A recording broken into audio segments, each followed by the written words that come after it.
Praise Lord, सबको जय मसीह की। यीशु मसीह के नाम से आप सभी लोगों को मैं प्रेमी सलाम देता हूं। वचन को सुनने से पहले हम सभी लोग जहां कहीं पर भी हैं, जीवते परमेश्वर के आगे प्रार्थना करेंगे और आगे को परमेश्वर के वचन में से आज हम सुनने वाले हैं। कुछ अद्भुत बातें पवित्र आत्मा आज हमसे करने वाला है, तो क्यों ना हम अपने आंखों को बंद करें और मिलकर प्रार्थना करें। सर्वशक्तिमान दयालु परमेश्वर पिता, हम आपका धन्यवाद करते हैं, स्तुति करते हैं, प्रशंसा करते हैं प्रभु इस अच्छे से समय के लिए जो आपने हमसे हर एक से प्रभु बात करने के लिए नियुक्त किया है। प्रभु हम धन्यवाद कर रहे हैं जितने भी लोग इस समय पर इस वचन को सुनने के लिए प्रभु जी आगे आए हैं, सभी से आप बातें कीजिए, हम मांगते हैं। प्रभु जी जहां कहीं से भी लोग इस समय जुड़ रहे हैं, हर एक के जीवन में परमेश्वर जो भी समस्या है, जो सवाल है, प्रभु आज उस वचन के द्वारा आप अपने लोगों को छुड़ाएं। होने दीजिए परमेश्वर कि आज अपने वचन को भेजकर आप लोगों को चंगा करें और आपके छुटकारे को प्रभु जी इस वचन के द्वारा अनेकों की जिंदगी में अनुभव करने के लिए आप मदद कीजिए। इसी समय पूरा नियंत्रण प्रभु शुरू से लेकर आखिरी तक का नियंत्रण आप लीजिए, हम प्रार्थना करते हैं। आप हर एक को छूने के लिए तैयार हैं, इसलिए धन्यवाद।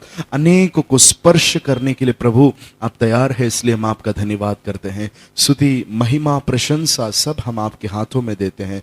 प्रार्थना आपने सुना, इसलिए धन्यवाद। यीशु के नाम से मांगते हैं पिता, amen, amen, amen. Praise the Lord. और एक बार आप सभी लोगों को मैं प्रेमी सलाम कहना चाहता हूं। बहुत खुशी है और एक बार वचन को लेकर आप लोगों के सामने आने के लिए। जिस विषय पर मैं आज आप लोगों से बात करने वाला हूं उसका शीर्षक आप लोग लिख के रख सकते हैं। आप लोग जानते हैं कि हम इन दिनों में यीशु मसीह ने किए हुए चमत्कारों के विषय में सुन रहे हैं, सीख रहे हैं, लेकिन इस वीक में एक खास वचन, एक स्पेशल मैसेज मैं आप लोगों को देने वाला हूं। और अगले वीक से यीशु मसीह ने पृथ्वी पर रहते समय पर किए हुए अद्भुत कार्यों के ऊपर चर्चा हम जारी रखेंगे। लेकिन आज के लिए जो वचन का शीर्षक है आप लिख के रख सकते हैं, वो है किंग ऑफ ग्लोरी या महिमामय राजा। Praise the Lord. हम सभी लोग जानते हैं कि हमारा परमेश्वर राजाओं का राजा है, वो प्रभुओं का प्रभु है। पृथ्वी पर बहुत सारे राजा हुए और पृथ्वी पर बहुत सारे राजा जयवंत हुए, बहुत सारे राजा हार गए और कुछ राजा लोगों के जो समय हैं उन समयों को आज भी लोग याद करते हैं। जैसे कि आप सभी लोग जानते हैं छत्रपति शिवाजी महाराज, जो एक अच्छे ऐतिहासिक राजा होकर गए, जिसको पूरा महाराष्ट्र जानता है। और उनकी जो पीरियड है, ग्लोरियस पीरियड, महिमा में जो उनका समय था, बहुत सारे युद्धों को उन्होंने जीता और अद्भुत तरीके से जो है उन्होंने जय को देखा है। तो इसी प्रकार से अनेक राजाओं के बारे में हम सुनते हैं, इतिहास में सुनते हैं, पढ़ते हैं और राजाओं की बातें हम सबको सुनना पसंद है। मैं आप लोगों को बाइबल में से एक राजा का मुलाकात करवाना चाहता हूं जो राजाओं का राजा है। Praise Lord. मैं आप लोगों को उस वचन में लेके जाने से पहले एक वचन को पढ़कर हम लोग शुरू करेंगे। वो है पहला तिमोथी उसका पहला अध्याय 17 वचन। From 1 Timothy chapter number 1 and verse number 17. Now to the King eternal, immortal, invisible, the only God be honor and glory forever and ever. Amen.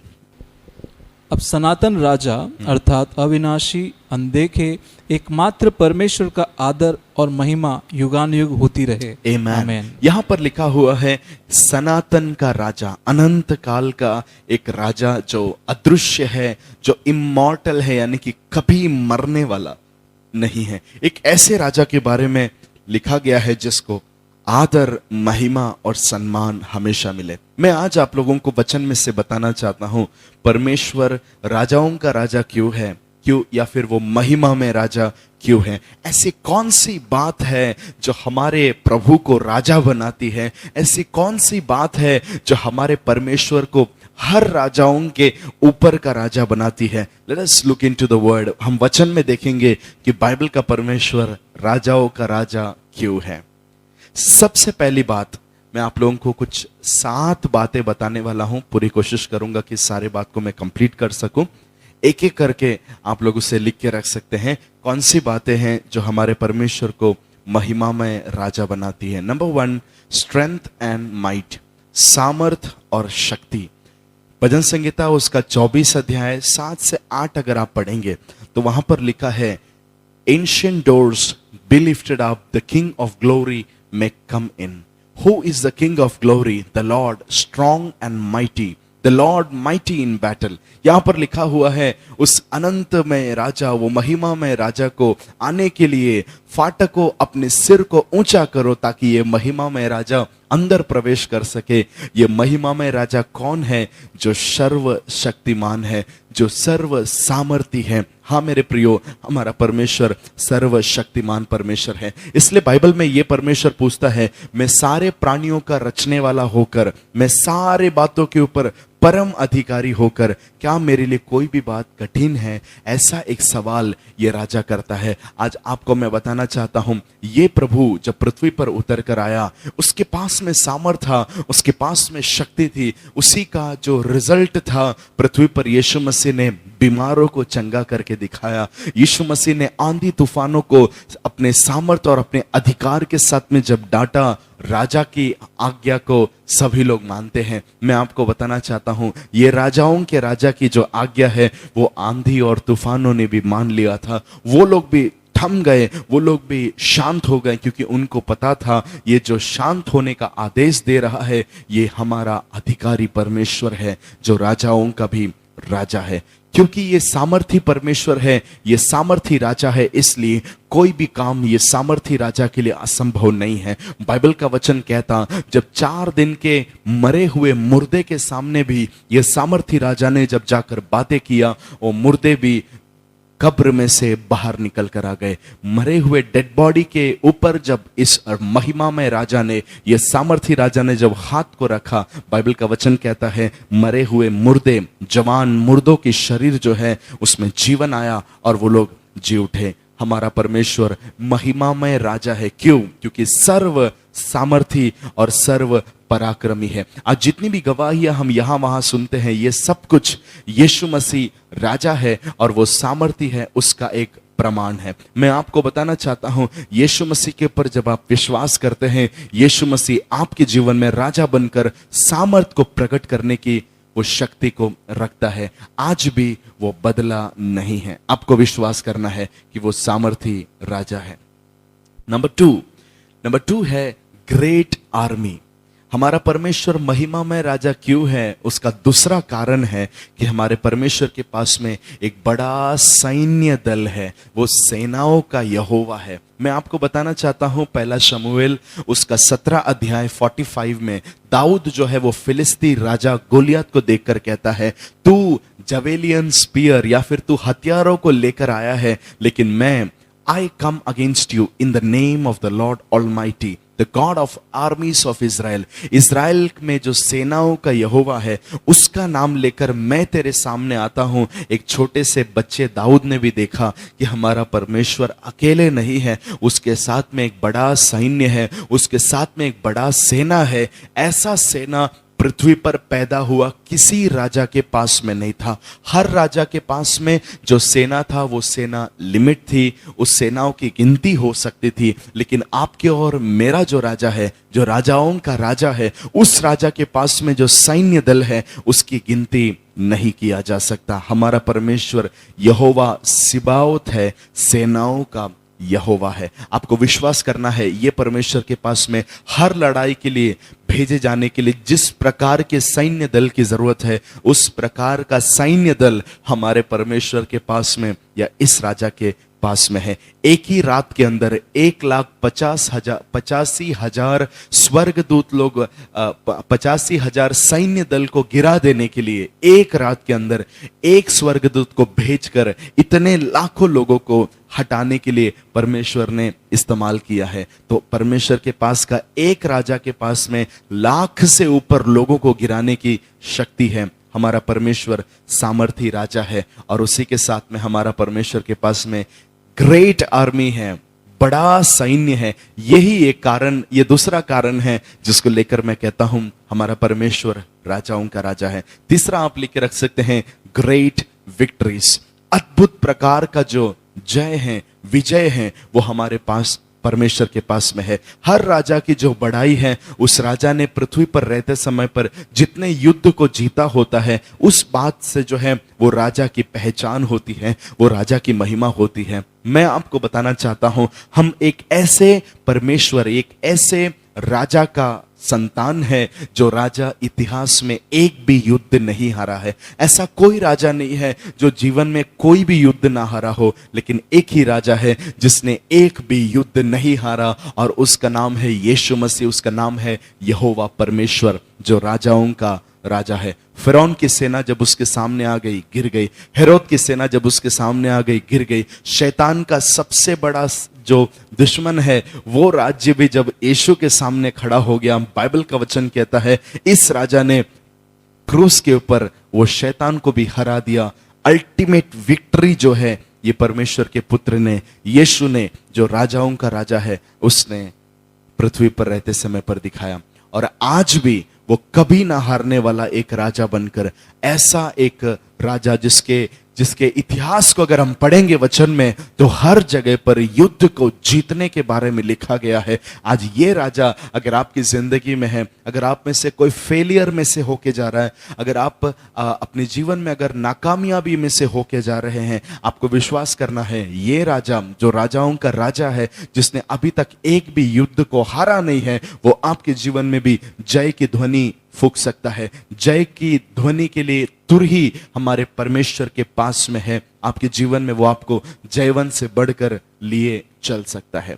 चौथी बात जो हमारे परमेश्वर को राजाओं का राजा बनाता है, वो है ग्रेट वेल्थ एंड पोजीशन। हर राजा के पास में राजकीय संपत्ति, किंगडम वेल्थ होता है, राज्य का धन होता है। मैं आपको बताना चाहता हूं, हमारे परमेश्वर के पास में जो धन है, हमारे परमेश्वर के पास में जो संपत्ति है, वो संपत्ति और वो धन को पृथ्वी पर किसी भी राजा के साथ में अगर तुलना किया जाए, तो सभी का जो अंक होगा, वो हमारे परमेश्वर के पास में जो धन है, उसके सामने कुछ भी नहीं है। पहला इतिहास 29 अध्याय 11 में लिखा है, परमेश्वर पृथ्वी का राजा है और परमेश्वर स्वर्ग का भी राजा है। जो कुछ पृथ्वी में है और जो कुछ स्वर्ग में है, सब कुछ यहोवा का है। आप सोच कर देखिए कितना महिमामय है हमारा परमेश्वर।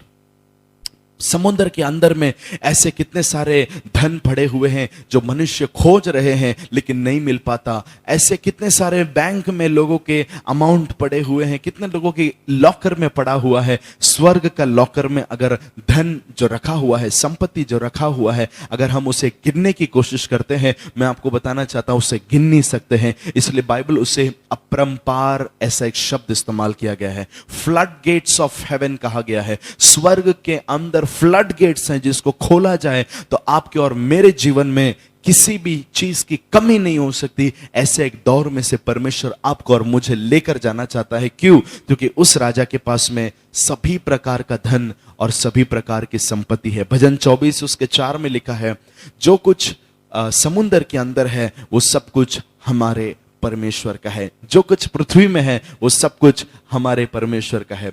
पांचवी बात आप लिख के रख सकते हैं, रेवरेंस एंड ऑनर, या फिर भय भक्ति और आदर। हर एक राजा को हर एक समय में प्रजा की ओर से आदर मिलता है, सम्मान मिलता है। भय भक्ति के साथ में लोग जो है उस राजा को आदर करते हैं। मैं आपको बताना चाहता हूं, भजन संहिता 102 उसका 15 और 16, Psalms 102 15 एंड 16 में लिखा है, हमारे परमेश्वर को जो महिमा है, हमारे परमेश्वर को जो आदर है, वो केवल एक राज्य से नहीं, हर राजा को उसके राज्य के लोग आदर करते हैं, उसके राज्य के लोग सम्मान करते हैं। लेकिन हमारा परमेश्वर जो राजाओं का राजा है, उसको जो महिमा और सम्मान मिलता है, वो एक राज्य से नहीं, एक देश से नहीं, एक शहर या एक नगर से नहीं। बाइबल का वचन कहता, पूरी पृथ्वी से उसको महिमा मिलती है, पूरे पृथ्वी से उसको आदर मिलता है, क्योंकि वो पृथ्वी पर राजा हुआ है। पृथ्वी पर का वो राजाओं का राजा है। रेवरेंस एंड ऑनर को जब मैं देखता हूं, जो बाकी किसी को नहीं मिला उतना यीशु को मिलता है, मिला था, आज भी मिल रहा है, और युगान युग उसकी महिमा होती रहे, ऐसा बाइबल का वचन कहता है। आदर और सम्मान के द्वारा हमारे परमेश्वर को आदर सम्मान जब लोग देते हैं, ये बात हमारे परमेश्वर को हर राजाओं से बढ़कर एक राजा बना देती है। और आखिरी में मैं आप लोगों को छठवीं बात बताना चाहता हूं, और वो छठवीं बात है लार्ज पॉपुलेशन, या बड़ी जनसंख्या। हर राजा की जो प्रजा है वो प्रजा कितना ज्यादा है उससे वो राजा की महिमा होती है। अगर आप नीति वचन 14 अध्याय का 28 पढ़ेंगे, प्रोवर्ब्स 14 उसका 28 पढ़ेंगे, तो वहां पर मेरे प्रियो आप देख सकते हैं लिखा हुआ है, a large population is king's glory but without subject a prince is ruined। यहां पर बोला गया है कि एक राजा की जो महिमा है उसकी जनसंख्या के द्वारा होता है। जनसंख्या कितना ज्यादा है उससे वो राजा की महिमा होती है। बाइबल का वचन कहता है, आप जानते ही हैं कि भारत में अगर प्रधानमंत्री है तो उनकी जो महिमा है, भारत में रहने वाले कितनी संख्या में लोग हैं उससे भारत के प्रधानमंत्री को महिमा मिलता है। मैं आपको बताना चाहता हूं, चाइना भी हमारे परमेश्वर का है, भारत भी हमारे राजा का है, इंडोनेशिया भी हमारे राजा का है, ये पृथ्वी की सारी जनसंख्या हमारे राजा का है। मतलब इतना बड़ा प्रजा आज तक पृथ्वी पर किसी का नहीं हुआ, वो हमारे परमेश्वर का है। तो ये बड़ी जनसंख्या जो हमारे परमेश्वर के पास में है, जो लाखों में करोड़ों में है, इस जनसंख्या के द्वारा हमारा परमेश्वर जो राजाओं का राजा बनता है। आज भी मेरे प्रियो आपके जीवन में आपको समझने की जरूरत है, हम जिसकी आराधना करते हैं, हम जिसकी प्रशंसा करते हैं,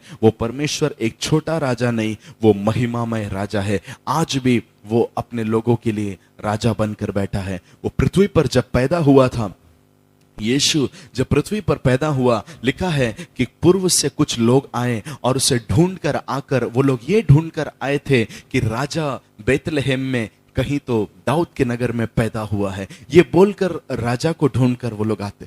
लेकिन आप सभी लोग जानते हैं यीशु मसीह तो एक बालक था जो चरनी में पैदा हुआ था। सब लोग अगर देखेंगे तो वो एक छोटा सा बच्चा है जो चरनी में पड़ा हुआ है।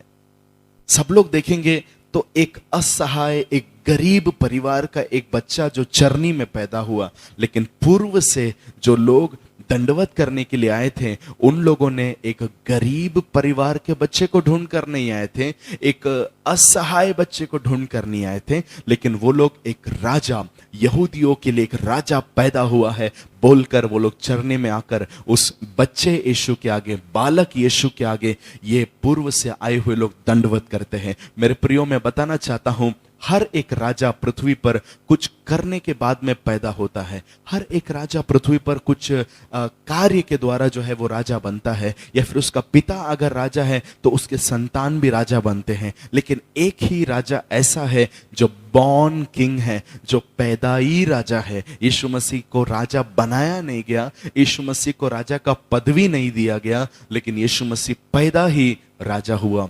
और मेरे प्रियो, जब यीशु मसीह क्रूस पर था, बाइबल का वचन कहता है यीशु मसीह के लिए जो दोष पत्र यीशु के क्रूस के ऊपर लगाया गया था, अनेकों के दोष पत्र पर लिखा जाता था चोर, डाकू, व्यभिचारी, हत्यारा, ऐसे अलग अलग जो है क्रूस पर चढ़ाने का जो कारण है, वो कारण क्रूस के ऊपर लिखा जाता था, जिसे दोष पत्र कहते थे।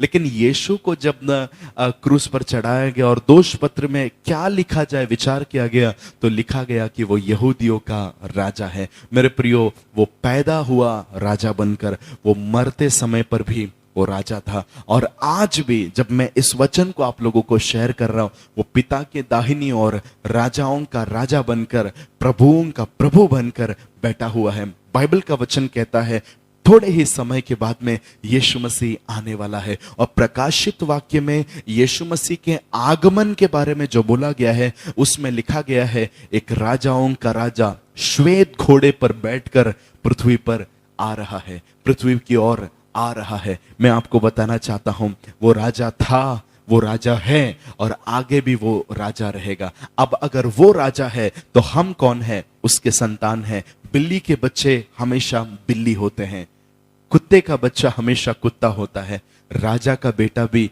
हमेशा राजा होता है। अगर आप और मैं उसे राजाओं का राजा गाते हैं तो भूलना नहीं है कि आप राजा के संतान हैं, एक राजकीय परिवार में आप जुड़ चुके हैं, जैसे ही आपने यीशु मसीह के ऊपर विश्वास किया। आज मेरे प्रियो, आपको अधिकार इस्तेमाल करना है। वो पदवी, जो राजा का पदवी परमेश्वर ने आपको दिया है, उसे पूरी तरीके से आप इस्तेमाल करने की पूरी कोशिश कीजिए। आज भी वो आपकी जिंदगी में राजा बनकर आना चाहता है। अगर आप में से किसी ने यीशु को स्वीकारा नहीं है तो आज इस राजा को स्वीकार सकते हैं। ये राजा कहता है, मैं तुम्हारे द्वार पर खड़े होकर खटखटाता हूं, अगर इस द्वार को खोलकर तुम मुझे वेलकम करोगे तो मैं तुम में आकर वास करूंगा, तुम्हारे साथ में भोजन करूंगा। और वो भोजन का जो मेज है वो रॉयल है, वो राजकीय है, क्योंकि राजा जिस मेज को तैयार करता है वो राजकीय मेज है। उस मेज पर खाने के लिए परमेश्वर आपको चुना है,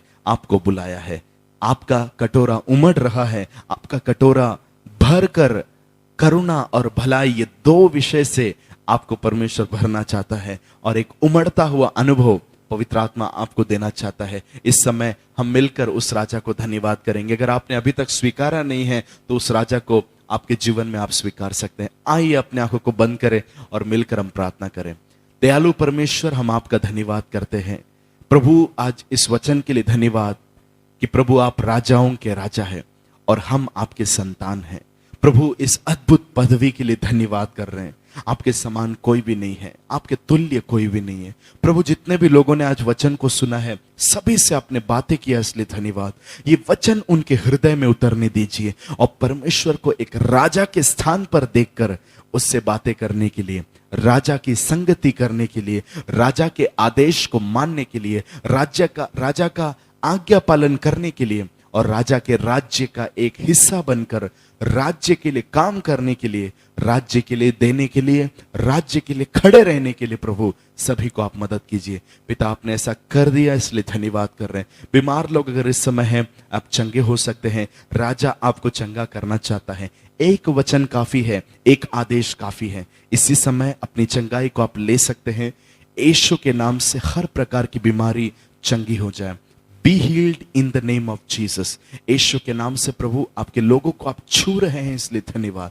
हर प्रकार की दुष्टात्मा की बंधने यीशु के नाम से खुल जाए, हम प्रार्थना कर रहे हैं। प्रभु आपकी महिमा सभी पर उतरने दीजिए। आपने ऐसा कर दिया, इसलिए धन्यवाद कर रहे हैं। Thank you Jesus. प्रार्थना को सुनने के लिए धन्यवाद, यीशु के नाम से, amen, amen, amen. Thank you so much. जितने भी लोग आज इस वचन को सुने हैं, आप सभी लोगों का बहुत बहुत धन्यवाद। हमारा परमेश्वर महिमा में राजा है। दूसरों को बताने का समय है। आप इसके लिंक को और लोगों तक शेयर कर सकते हैं, स्टेटस पे रख सकते हैं, ग्रुप्स में शेयर कर सकते हैं। परमेश्वर का वचन कैद में ना रहे, परमेश्वर का वचन फैलता जाए और प्रभु आपको उसके लिए इस्तेमाल करे। God bless you all. अगले वीक में फिर से मिलेंगे, हम उस विषय को कंटिन्यू करेंगे, यीशु मसीह का पृथ्वी पर जो अद्भुत कार्य है। Thank you so much. God bless you. मिलेंगे अगली बार। जय मसीह।